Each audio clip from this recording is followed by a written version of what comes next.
ఈ కొత్త అద్దం మీ చర్మ సమస్యలను కూడా చూపిస్తుందట. పూర్తి వివరాలకు చదవండి రేపటి సాక్షి దినపత్రిక. మధ్యాహ్నంతో ఒక అమ్మాయి వస్తుంది, మీకు పడుతుంది వీడియో. ఆ అమ్మాయి మీతో మాట్లాడటం మొదలెడుతుంది. అమ్మాయిని చూస్తే చాలా బాగుంటుంది, డబ్బుల విషయం అది ఏముండదు. నిన్ను నేను ఫేస్బుక్లో చూసి లవ్ చూశాను, నిన్ను అలా చేశాను అని క్లోజ్ అయ్యి జాగ్రత్తగా ఓ రోజు ఆ బట్టలు పెట్టడం మొదలెడుతుంది. దీనికి క్రైమ్ ఆర్టికల్ అని చెప్పి అమెజాన్లో ఉంది, అంత చూడండి, చాలా ఇంట్రెస్టింగ్గా చేశాడు. ఇవి ఎలా చేస్తారు మొత్తం అవతలండి, సాఫ్ట్వేర్ అండి ఎలా చేస్తారు మొత్తం అంతా కూడా ఒక గంట సేపు ఉంది, గంట 45 నిమిషాలు చూడండి.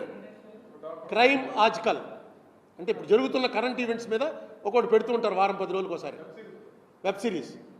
అందులో చూపించాడు ఎలా చేస్తారు. ఎందుకంటే మనకి ఏది వాట్సాప్ అంటే ఎన్క్రిప్టెడ్.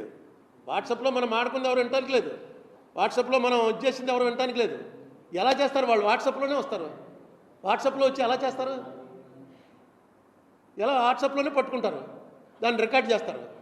ఎలా చేస్తారా ఇదని చెప్పి అనుకుంటే ఆ ఆర్టికల్ చూసిన తర్వాత నాకు అర్థమైంది. క్రైమ్ ఆర్టికల్లో దానికి ఒక పెద్ద నెట్వర్క్, దానికి పెద్ద జనం, దానికి పనిచేసేవాళ్ళు, ఏదో పెద్ద ఇండియా పాకిస్తాన్ ఎతికే పరిస్థితి ఉంటుంది కదా, వాళ్ళ రహస్యాలు మన రహస్యాలు వాళ్ళు, ఆ లెవెల్లో పెద్ద ఆఫీసు జనం పెట్టి టక్ కొడుతుంటారు. రోజుకు 10 మందిని కొడతారు.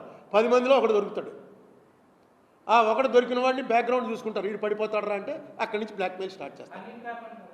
Honey trap, exactly. పూర్వం హనీ ట్రాప్ ఎక్కువగా గూఢచారి దాంట్లో చేసేవారు.